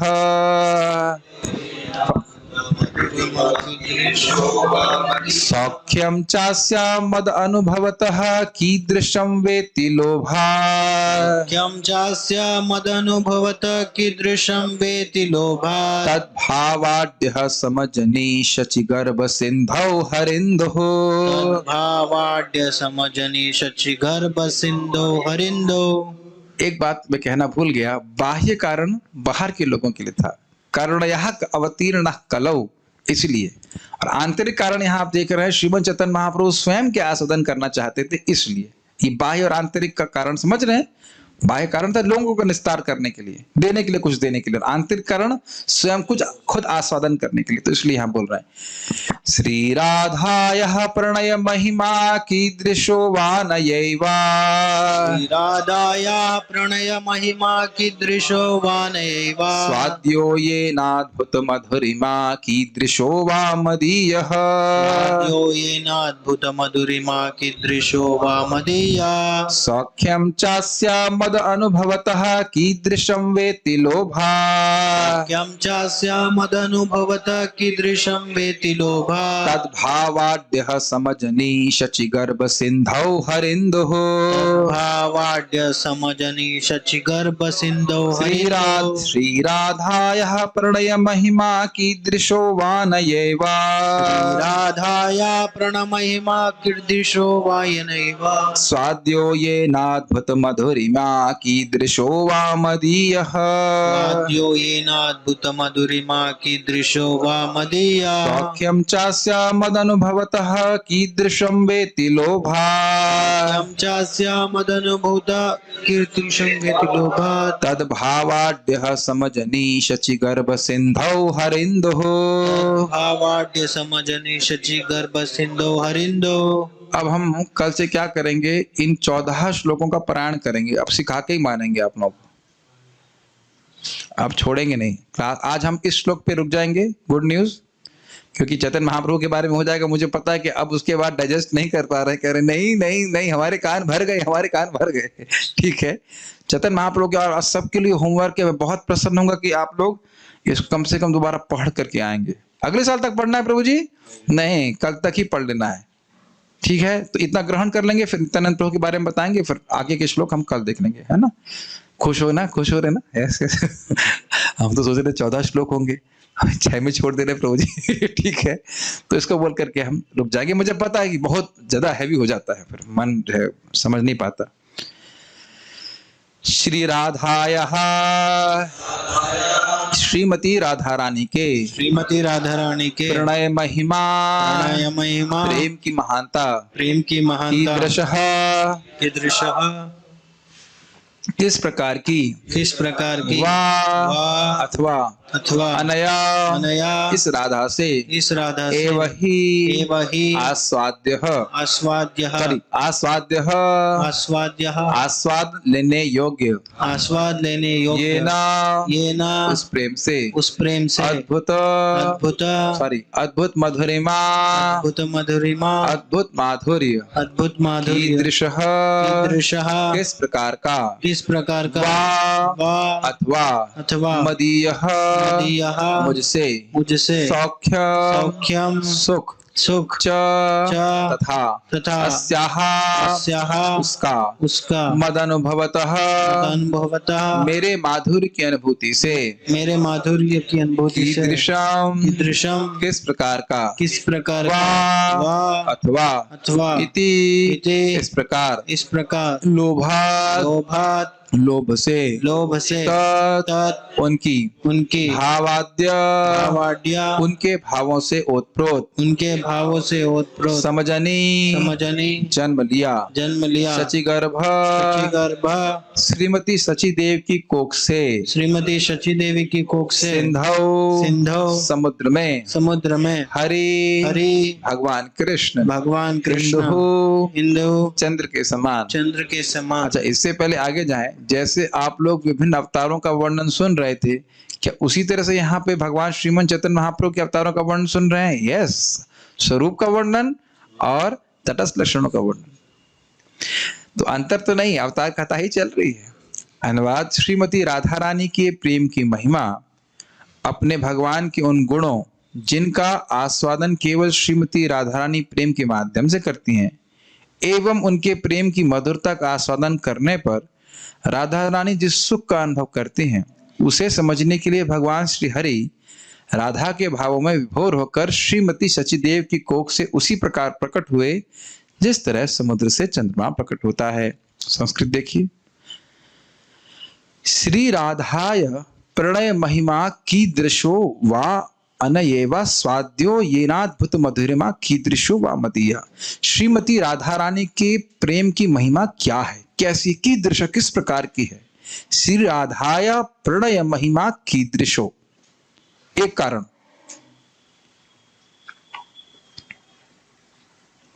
देखिए पिछले वाले में हमने एक कारण क्या सुना था कि श्रीमती राधा रानी के भाव और द्वितीय को लेके ग्रहण करके महाप्रभु आए, एक आंतरिक कारण। अब यहां दूसरा कारण क्या देख रहे हैं, श्रीमती राधा रानी की प्रेम की महिमा कैसी है, ठीक, क्या है वो प्रेम। अच्छा दूसरा, वा मतलब अथवा अनय वा स्वाद्यो येनाद्भुत मधुरिमा कीदृशो वा, मेरी महिमा, भगवान कृष्ण कह रहे मैं कितना मधुर हूं, इसका वो आस्वादन कैसे करती हैं, ये मैं समझना चाहता हूं। आप कहोगे भाई भगवान तो सर्वज्ञ है, उनको समझने में क्या दिक्कत है। भगवान सब कुछ समझते हैं, लेकिन भगवान को अपनी महिमा, अपना मधुरता का अनुभव करने के लिए भक्त बनना पड़ेगा, क्योंकि भक्त ही भगवान की महिमा मधुरता का अनुभव कर सकते हैं। इसीलिए भगवान कहते हैं कि भगवान होकर के मैं घाटे में रह गया, क्योंकि भगवान के जो रूप है उसको देख करके जितना भक्त खुश होता है उतना भगवान खुश नहीं हो सकते। इस जगत में कोई व्यक्ति सुंदर होता है तो उसको देखकर अन्य लोग खुश होते हैं, वह खुद इतना खुश नहीं होता है। एक मोटा उदाहरण, समझ रहे हैं ना मेरी बात। तो उसी प्रकार से तीसरा कारण क्या है, भगवान कृष्ण सोच रहे मैं कितना मधुर हूं, खुद ही सोच रहे मैं इतना मधुर हूं, तो इस मधुरता का आस्वादन किस प्रकार से श्रीमती राधा रानी करती होंगी। स्वाभाविक सी बात है, कैसे करती होंगी, अपने प्रेम के द्वारा, ठीक है। सौख्यम चास्या मतलब मेरी क्या मधुरता है यह जानना चाहते थे, ठीक है। कीदृशो वा मदीयः सौख्यम चास्य मधनुबता कीदृशम वेत्ति लोभात, इस मधुरता का, मेरी इस मधुरता का अनुभव करके उन्हें क्या सुख प्राप्त होता है। सौख्यम मतलब क्या सुख प्राप्त होता है, ब्रह्म सौख्यम तो नाम याद आ रहा है, ब्रह्म सुख। तो मेरी इस मधुरता, भगवान कृष्ण कह रहे मेरी इस मधुरता को अनुभव करके उन्हें क्या, को महसूस करके उन्हें क्या सुख अनुभव होता है, कि दृश्यम किस प्रकार का सुख अनुभव होता है, वेत्ति लोभात इसको जानने के लोभ से, तद भावाढ्य उनके भाव को स्वीकार करके, समझनी प्रकट हुए शची गर्भ, माता शची के गर्भ से कैसे प्रकट हुए, जैसे सिंधु से चंद्रमा प्रकट होता है, लेकिन है वो हरि। भाई चंद्रमा का जन्म नहीं होता है, लेकिन ऐसा प्रतीत होता है कि चंद्रमा सिंधु से प्रकट हो रहा है। क्या आप समझ पाए तीन कारण यहाँ पे। पहला कारण था आंतरिक कारण, श्रीमती राधा रानी और के भाव और द्युति उनकी अंग कांति को लेकर प्रकट हुए, ठीक। और यहाँ पे दूसरा कारण, आंतरिक कारण क्या सीख रहे हैं, श्रीमती राधा रानी के प्रेम की महिमा समझना चाहते हैं। तीसरा कारण है कि मेरी वो मधुरता क्या है जिसका आस्वादन श्रीमती राधा रानी करती हैं। और चौथा कारण क्या है कि वह उस मधुरता का अनुभव करके किस सुख की अनुभूति करती हैं। तो ये चार आंतरिक कारण थे। इसको तो बाह्य लोग नहीं समझ पा रहे हैं। इतना आप समझ पा रहे हैं कि ये जो महाप्रभु के बारे में बता रहे हैं कारण, इसको बाह्य लोग नहीं समझ पा रहे हैं कि समझ पा रहे हैं। अच्छा, जब भगवान चैतन्य महाप्रभु ने किसी जीव को प्रेम दिए तो वो समझ पाया है कि मुझे प्रेम प्राप्त हुआ। अरे बुद्धू हुआ, बट नहीं समझ पा रहे हो। आपको करुणा में प्रभु प्रसाद खिलाते हैं, आपको समझ में नहीं आता कि आपके पेट भूख शांत हो गई है, तो ये बाह्य कारण हुआ ना। और जब खुद प्रसाद प्रभु जी खा रहे हैं तो ये तो खुद उनको अनुभव हो रहा है ना, तो ये उनका आंतरिक कारण हुआ। ऐसे समझाना पड़ेगा। हाँ प्रभु जी, कृष्ण हॉल वाले एग्जाम्पल हमको बड़े अच्छे लगते हैं, तुरंत समझ में आता है। अरे भाई, जो व्यक्ति पतित था उसको महाप्रभु की कृपा प्राप्त होगी, तो क्या उसको अनुभव नहीं होगा भाई। तो ये बाह्य कारण हुआ ना बाह्य लोगों के लिए। लेकिन महाप्रभु किस प्रकार से कृष्ण के लिए पागल हो रहे हैं ये तो बाहर के लोगों को नहीं मालूम होगा ना, तो ये तो आंतरिक कारण हुआ ना। अभी भी मुश्किल है।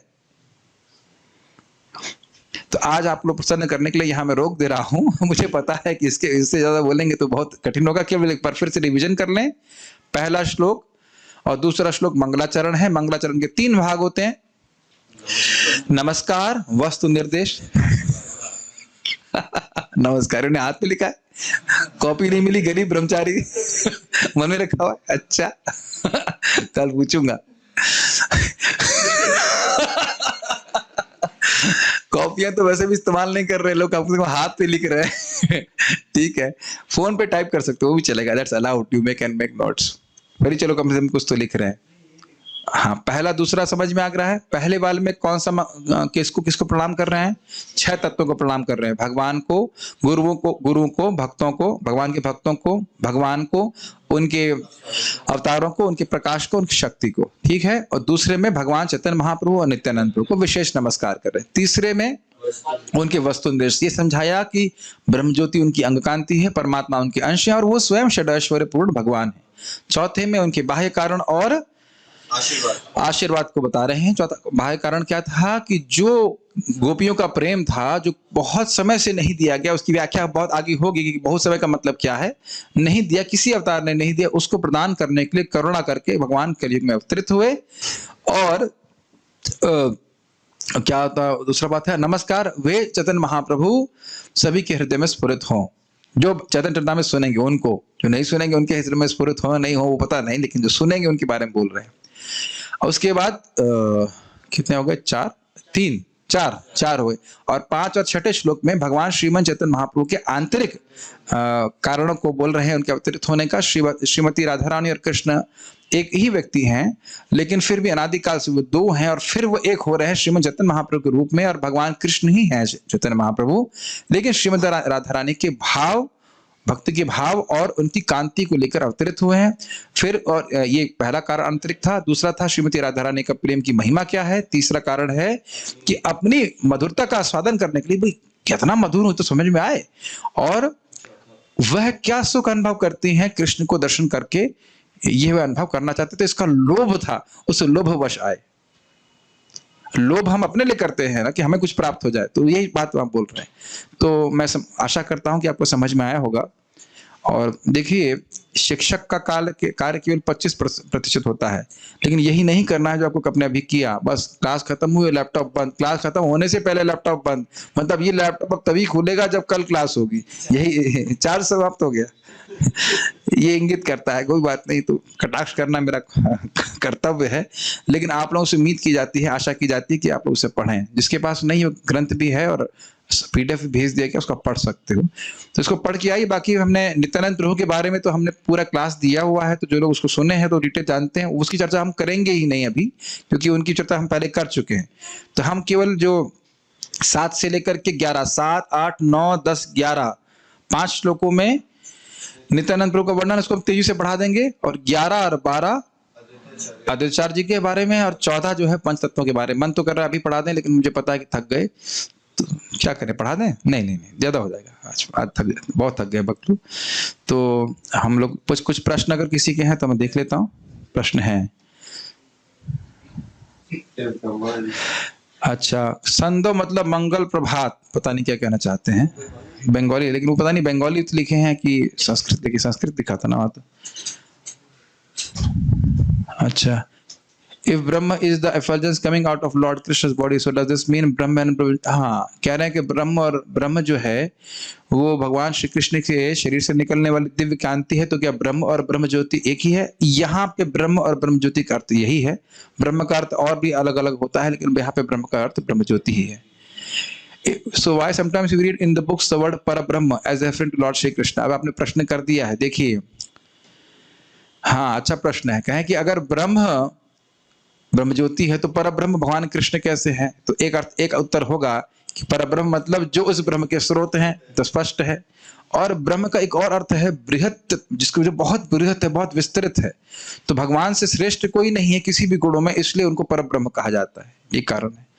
जीव गोस्वामी इस बात को करते हैं। श्री चैतन्य महाप्रभु राधा रानी का भाव लेकर आते हैं और राधा रानी गदाधर पंडित का अवतार है। मुझे पता था कि प्रश्न या कुछ कमेंट आ सकता है।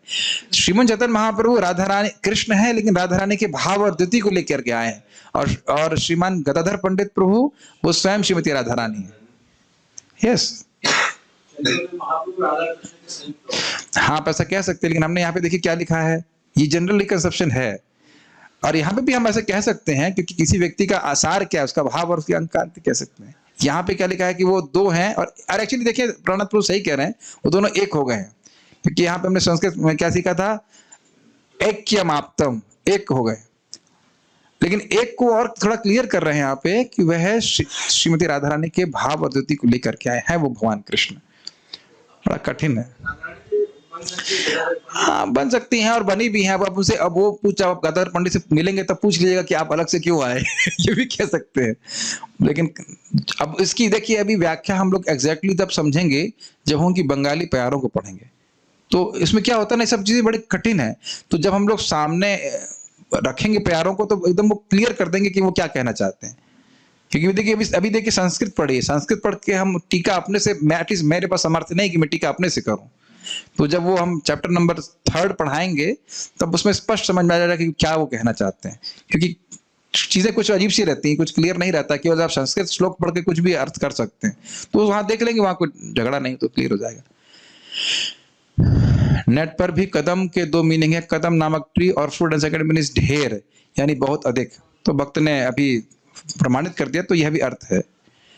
कदम नामक वृक्ष, कदम के फूल, समूह, झुंड, राशि और ढेर। तो यहाँ कदम का अर्थ राशि भी गया। गुड, देखिए सब लोग अब स्कॉलर बनते जा रहे हैं। गुड। जब राधा कृष्ण अलग नहीं है तो भगवान राधा जी की भाव को नहीं समझ सकते हैं। उसमें लिखा है ना, एक आत्मानव दो दो। अभी आप इस पे ज्यादा प्रश्न इसलिए मत कीजिए क्योंकि इसकी व्याख्या मैं भी नहीं कर रहा हूं। कृष्णदास कबीर, ये अभी काफी दिन प्रसंग चलने वाले हैं। जब हम बाह्य कारणों के बारे में पढ़ेंगे चैप्टर से, तब ज्यादा प्रश्न आप करिएगा। अभी मैं कुछ मन से नहीं बोलना चाहता हूँ। चैतन्य महाप्रभु का प्रेम कैसे प्राप्त करें? हरे कृष्णा कृष्णा कृष्णा हरे हरे, हरे राम राम राम हरे हरे। जिसने भी हरे कृष्ण मंत्र का उच्चारण किया है उसे चैतन्य महाप्रभु की कृपा प्राप्त हो गई। तो हमें प्रेम क्यों नहीं मिला? इतनी जल्दी मिल जाएगा मेहनत करनी पड़ेगी। ओके, तो कल हम लोग नित्यानंद प्रभु और अद्वैत आचार्य के बारे में और पंच तत्व के बारे में संक्षेप में सुनेंगे, और फिर उसके बाद फिर से हम लोग पहले और दूसरे श्लोक की व्याख्या इस अध्याय में पढ़ना शुरू करेंगे। तो आप लोगों को क्या नहीं करना है, सॉरी क्या करना है, कम से कम जितना पढ़ा है उतना तो जरूर पढ़ लेना है, ताकि आपको समझ में आए कि आज क्या बताया गया था। बहुत बहुत धन्यवाद। कल